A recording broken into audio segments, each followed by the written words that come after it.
¿Y cuántos años tienes? ¿Por qué le pregunto o qué? Saber, ¿para qué quiere saber mi edad? ¿Qué quiere o qué? Casarme contigo. El 22 de mayo de 2025, en Córdoba, Veracruz, una joven fue interceptada mientras se encontraba sentada en las escaleras por un adulto mayor. El sujeto la observó de manera insistente cuando se acercó y comenzó a hacerle preguntas sobre su edad, mientras lanzaba insinuaciones de carácter adúltero, hablándole de casarse con ella y manteniéndose cerca con una actitud intimidante. La menor, consciente del peligro, decidió sacar su teléfono y grabar lo que estaba pasando. En el video se ve cómo él insiste, cómo la acorrala con palabras y miradas, y cómo ella se rompe en llanto al sentirse acosada. La grabación se difundió rápidamente en redes sociales y llegó a medios locales y nacionales. El rostro de Arturo N. quedó expuesto. Vecinos comenzaron a reconocerlo y la presión social no se hizo esperar. El 29 de mayo fue detenido por elementos policiales con la circulación de dos videos. En uno se veía un hombre bastante parecido al señor siendo grabado por un transeúnte que llamaba a la policía rápidamente. En el otro, el presunto padre de la joven lo encontraba y entregaba a las autoridades. Como sea que cualquier video sea el auténtico, Arturo N. ya estaba detenido y según diversos medios ya tenía un historial de delitos que iban desde el robo hasta el acoso. El 7 de junio, la Fiscalía Especializada en la Investigación de Delitos de Violencia abrió la causa penal y se calificaron los hechos como abuso de menores de edad y personas incapaces. La evidencia presentada fue suficiente para que el juez dictara vinculación a proceso y ordenara prisión preventiva como medida cautelar. El 9 de junio, los medios retomaron la información y confirmaron que Arturo N. permanecería recluso mientras avanzaba la investigación. Hasta hoy día de 2025 no hay condena. Los atracadores de Cali. ¿Ah? ¿Qué? ¡Ay!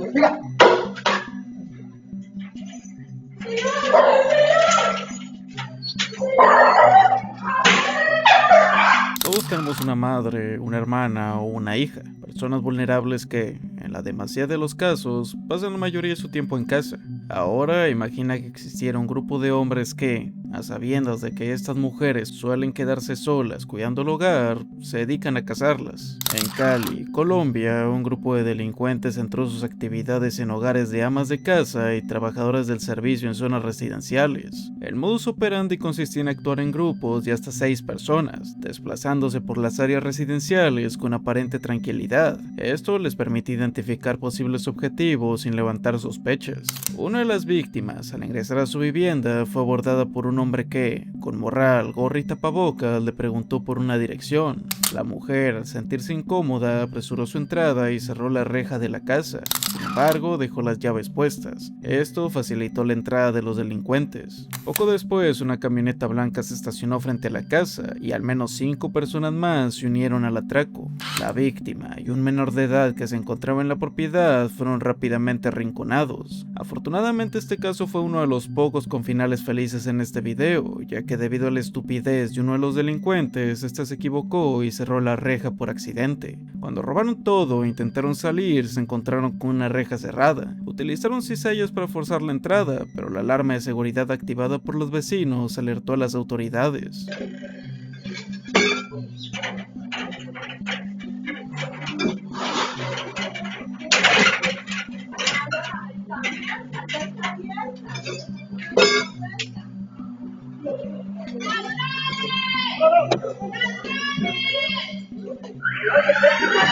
Aunque esta historia acaba con un final feliz, tengamos en cuenta que se debió a una coincidencia y no tanto gracias a las autoridades. Si te gusta el contenido, te invito a que te suscribas al canal, donde podrás ver más temas como este. También échale un ojo a mi canal secundario, donde publico mis reacciones. Y si quieres preguntarme algo, puedes verme en vivo en la plataforma morada. También no te olvides de dejar un like si te gustó y comentar qué te va pareciendo el video. Brian Peppers. Brian Joseph Peppers nació en Ohio en 1968. Desde su infancia presentó malformaciones físicas severas asociadas a una rara condición genética, la cual deformaba su cráneo y huesos, dándole un rostro que muchos describirían como grotesco o inquietante. Su aspecto provocaba miradas de rechazo y murmullos a su paso, condenándolo al aislamiento social desde muy temprana edad. Creció dependiente de cuidados especiales y con el tiempo su movilidad se vio limitada al uso de una silla de ruedas y constante asistencia médica.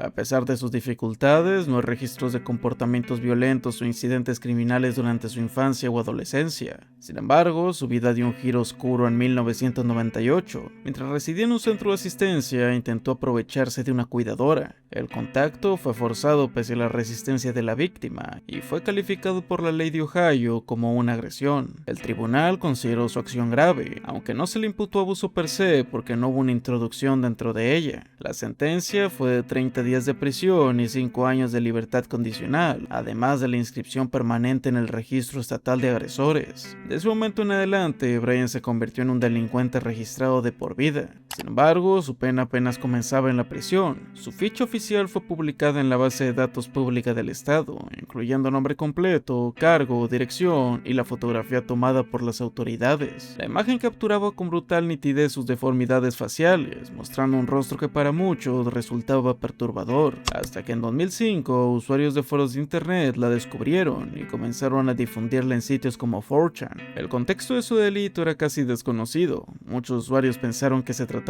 de un montaje o broma digital. Cuando se confirmó que la ficha era auténtica, la historia de Brian se convirtió en un fenómeno viral, con su rostro distorsionado usado en memes y montajes crueles, a menudo asociados a la burla, su crimen o sus deformaciones. Junto con la viralización surgieron rumores y teorías conspirativas. En algunos foros circulaba la versión de un supuesto hermano que defendía a Brian, asegurando que solo había buscado llamar la atención de una enfermera y que la condena era producto de un malentendido. Ninguna de estas afirmaciones contaba con evidencia judicial o familiar, y los registros oficiales confirmaban únicamente la agresión de 1998. En febrero de 2012, Brian falleció en Ohio a los 43 años. Que se sepa, falleció rodeado de médicos, en completa soledad, con el peso de una vida marcada por deformidades, humillaciones y un crimen que definiría su existencia. Tendedero. A inicios de agosto de 2025, en un inmueble ubicado en la colonia Morelos de la alcaldía Venustiano Carranza en la Ciudad de México, Indira López Muñoz, de 44 años, mantenía disputas recurrentes con sus vecinas, Yolanda Vieira, de 64 años, y su hija, Mónica Patricia Picón, de 35 años. Las discusiones giraban en torno al uso de los tendederos en el patio común del edificio, donde las 3 mujeres se enfrentaban por el espacio para colgar la ropa mojada. De comentarios pasivo-agresivos, todo escaló hasta los insultos y finalmente a las amenazas. El 9 de agosto, Indira regresó al inmueble acompañada de 2 hombres no identificados. Cada uno portaba un calibre 9 milímetros con cargador abastecido. Irrumpió en el departamento de las víctimas y abrió fuego, descargando más de 8 tiros en total. Por su parte, Mónica fue alcanzada por varios disparos en el pecho, brazos y cuello. Las balas produjeron heridas de entrada y salida, con salpicaduras por todas las paredes y muebles. Lamentablemente, se sabe que convulsionó brevemente antes de fallecer en el lugar. Joel Castillo, de 37 años, estaba presente en el departamento y recibió 2 impactos de bala en el tórax. Sobrevivió inicialmente, pero su estado era crítico. Tras el ataque, Indira y los 2 hombres huyeron del inmueble, dejando los cuerpos en posiciones desordenadas sobre pisos cubiertos de casquillos percutidos. Elementos de la Secretaría de Seguridad Ciudadana de la Ciudad de México arribaron al lugar minutos después, confirmaron las pérdidas y testigos proporcionaron descripciones de Indira, quien aún merodeaba cerca del sitio con la herramienta de fuego escondida. Los agentes policiales la localizaron rápidamente y la detuvieron. Hasta hoy día se desconoce el paradero de los cómplices de la señora, pero sigue sorprendiendo que el motivo para arrebatar la vida a 2 mujeres y dejar en coma a un hombre haya sido simplemente una burda pelea por el tendedero de una vecindad. En Latinoamérica, los pequeños son carne de cañón. Son utilizados tanto como herramientas descartables por grupos criminales, así como también carne para enfermos, o inclusive una fuente de órganos que se venden en el extranjero. Con un ambiente tan hostil, las infancias rotas son cada vez más comunes, y por ello este caso impactó tanto, ya que se trató de un acto tan noble como trágico. En la madrugada del 25 de diciembre de 2019, en la ciudad amazónica Riberalta, Bolivia, un hombre de 28 años, familiar de las víctimas, ingresó al espacio donde se encontraba una pequeña de tan solo 13 años, esto con la intención de abusar de ella.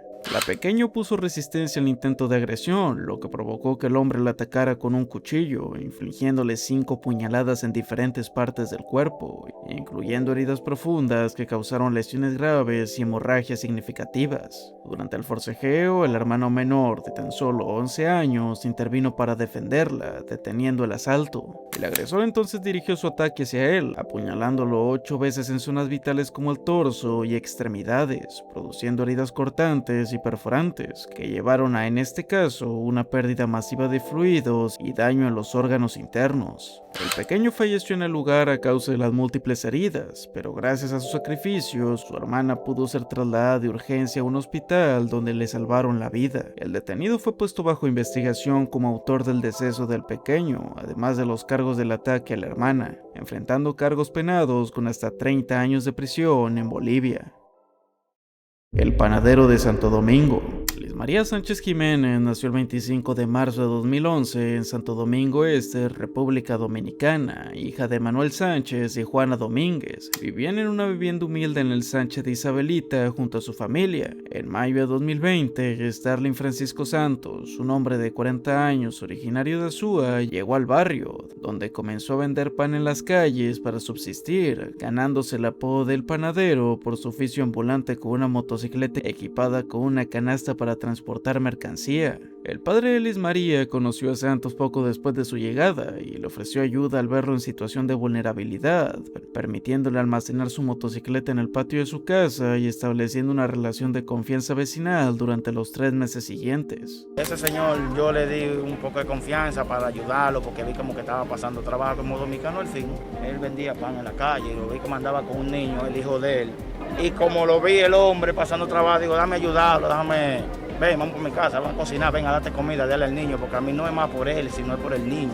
Y nada, un fin de semana se aprovechó, como que yo salí, parece que ya él tenía planeado ya lo que iba a hacer, pero él nunca me dio sospecha de nada, porque si él me dio una sospechecita así, él no estuviera vivo, ya hace rato yo lo hubiera picado ya. Santos vivía en una choza improvisada de láminas al fondo de un callejón, un espacio reducido y sucio, repleto de objetos viejos y rotos, como un colchón deteriorado con ropa sucia, muebles quebrados, frascos, bolsas plásticas, un balde con agua sucia, una consola de videojuegos antigua cubierta de polvo, una estufa casera, sillas plásticas quebradas y partes de maquinaria, donde apenas se podía caminar sin tropezar. Durante esos 3 meses, Santos ganó la confianza de Liz María, prestándole su teléfono celular para que viera dibujos animados y jugara. Esto le permitió acercarse a la pequeña de 9 años, conocida en el barrio por su alegría y participación en actividades comunitarias como bailes y juegos locales. En al menos una ocasión previa al 16 de agosto de 2020, Santos abusó de Liz María aprovechando la confianza establecida y enajenándola para que no lo reportara por miedo o manipulación. El domingo 16 de agosto de 2020, alrededor de las 8 de la mañana, Liz María salió de su casa vestida con una blusa roja y pantalones cortos. Fue captada por una cámara de seguridad entrando al callejón que llevaba a la choza de Santos, quien le invitó con el pretexto de prestarle nuevamente el teléfono para ver videos. Dentro de la choza, Santos abusa de ella por segunda vez, sujetándola con fuerza y provocándole desgarros con heridas visibles. Liz María resistió el asalto forcejeando y llorando, amenazando con contarle a sus padres sobre los abusos previos y el actual. Esto llevó a que Santos entrara en pánico por temor a ser denunciado. Desesperado, la privó del oxígeno manualmente, aplicando presión en el cuello con ambas manos durante varios minutos, cortando el flujo de aire y apretando con tal fuerza que le provocó fracturas, acabando con su vida en el acto. Santos mantuvo el cuerpo inerte en la choza durante varias horas, y este comenzó a evacuar fluidos corporales naturales como signos notables del proceso de descomposición. Cuando el hedor se volvió insoportable, Santos colocó el cuerpo sin ropa en un saco de harina vacío que usaba para su negocio. Agregó piedras pesadas del entorno para asegurar que se hundiera. Ató al saco una cuerda y lo colocó en la canasta delantera de su motocicleta. Santos condujo la motocicleta en un trayecto de aproximadamente 20 minutos, donde detuvo el vehículo cerca de la orilla rocosa del Mar Caribe. Allí arrastró el saco con el cuerpo hasta el borde del agua, donde lo lanzó en una zona profunda con corrientes fuertes, observando cómo se hundía rápidamente debido al peso de las piedras. Se aseguró de que el cuerpo no flotara y quedara expuesto a la descomposición submarina por acción de peces, crustáceos y bacterias marinas, que deberían devorar los tejidos blandos, dejando eventualmente solo huesos dispersos. Por la tarde de ese mismo día, la familia Elis María notó su ausencia prolongada, comenzando a buscarla por el barrio. Preguntaron a vecinos y le reportaron como desaparecida la Policía Nacional en esa misma noche. Al día siguiente, la policía detuvo a Santos como principal sospechoso, basándose en los testimonios de los vecinos que lo vieron con la pequeña, además de una grabación de una cámara de seguridad que mostraba su salida con el saco. Durante el interrogatorio en la sede policial de Los Mameyes, Santos confesó los crímenes, colaborando e indicando el lugar para la búsqueda. Sí, señor. ¿Y en qué tú la trajiste? En el motor. ¿En el motor? Sí, señor. Pero ¿cómo en el motor? ¿Tú la trajiste adelante, atrás? Atrás en el canasto, señor. ¿En un canasto? Sí, ¿el motor tenía un canasto? Sí, señor, lo tiene. ¿Y dónde está ese motor? En mi casa, señor. ¿Y de quién es ese motor? Mío, señor. Y cuando tú llegaste a este lugar, ¿qué tú hiciste? Yo paré el motor y tiré el saco para allá abajo. ¿Y tiraste el saco? Sí, señor. ¿En la superficie de la tierra o en el mar? En el agua, señor, en el mar. ¿En el agua? Sí, señor. ¿Tú estás seguro que fue aquí? Tengo que ubicar bien el espacio, porque fue parecido así como ese pedacito. Tú sabes que está de noche. Tengo que ubicarlo bien. Vamos a buscar. Inmediatamente después de la confesión, equipos de la policía iniciaron operaciones de búsqueda en el Mar Caribe, pero las condiciones del mar con olas altas y corrientes impidieron recuperar el cuerpo, que lastimosamente nunca fue encontrado pese a los esfuerzos prolongados de días. Vecinos indignados por la confesión ingresaron a la choza de Santos, contaminando la escena del crimen al tocar objetos y quemar la motocicleta usada en el traslado, destruyendo evidencia potencial como rastros de ADN o fluidos en la canasta. Afortunadamente, la confesión fue suficiente y el 12 de octubre de 2022 el tribunal lo condenó a 30 años de prisión sin posibilidad de libertad condicional temprana. Estoy arrepentido. La Ramón Serafín Ibáez, nacido el 19 de abril de 2002 en Paraguay, acumuló antecedentes penales desde su juventud, incluyendo detenciones por robo agravado y violencia doméstica, lo que lo llevó a la prisión en varias ocasiones, con algunas liberaciones condicionales sin una rehabilitación efectiva. En 2023, mientras estaba en la cárcel, conoció a Annalise a través de Facebook, iniciando una relación tóxica que ella minimizaba ante sus familiares. En abril de 2024, tras salir de prisión, Serafini se mudó a la vivienda de Villalba, que era propiedad de su suegra, Magdalena Villalba.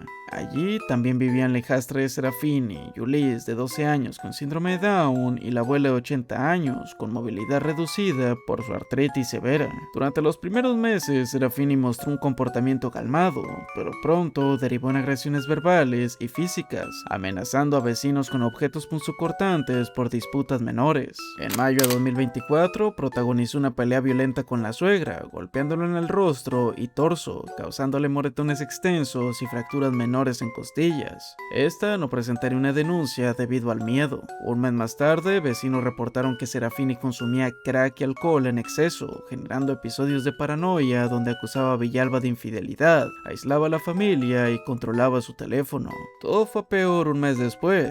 Serafini, bajo efectos de sustancias que alteraban su percepción, discutió con Villalba por sospechas de infidelidad. La discusión escaló golpes con puños y un martillo, causándole contusiones en abdomen y cabeza. Yulis, la hijastra, al ver cómo su madre era agredida, intervino llorando, forcejeando para defenderla. Serafini no tuvo piedad, la sujetó por el cuello y fracturó el hueso ioides, privando a la pobre pequeña del oxígeno y posteriormente abusando de ella. Magdalena, la suegra, intentó gritar desde su cama, donde yacía postrada, pero Serafini, al oírla, tomó un cuchillo de cocina de 20 centímetros y un machete, infligiéndole múltiples heridas en el cuello y el torso.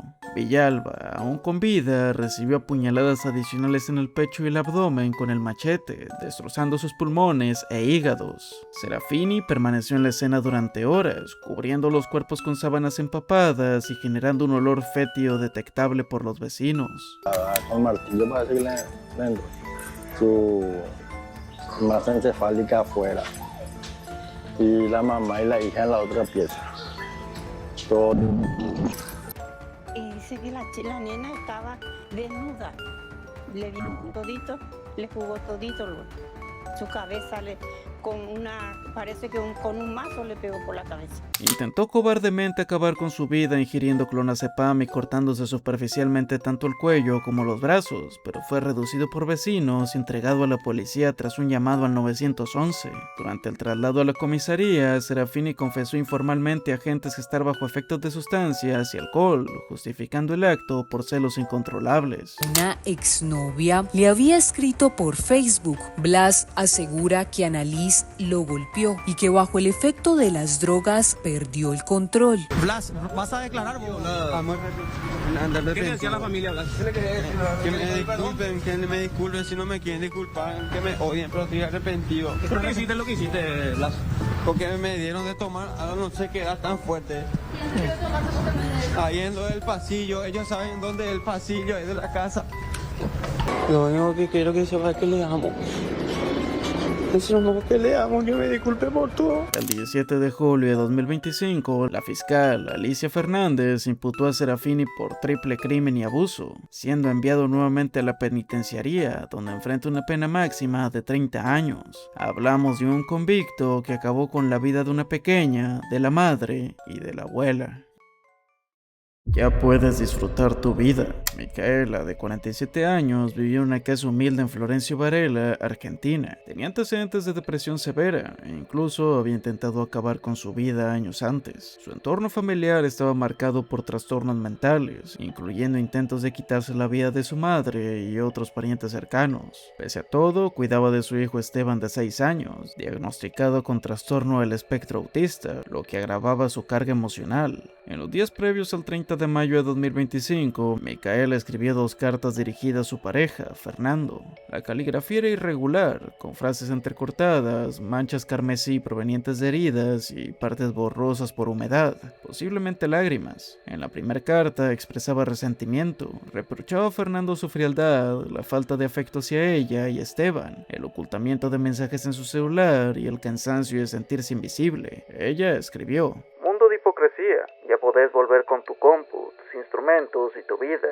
donde todos te idolatran creyendo que sos una gran persona. Ya no tendrás que esconder tu celu, ni borrar los mensajes. Me cansé de que seamos invisibles, de callar para que no explotes, de no poder opinar nada porque vos querés otra cosa. Pero ya está, ya no hay nada más que decir. Antes de juzgarme, perdóname por haberte sacado de nuestras vidas y dejarte libre. Ya podés disfrutar la vida, no tendrás que viajar más".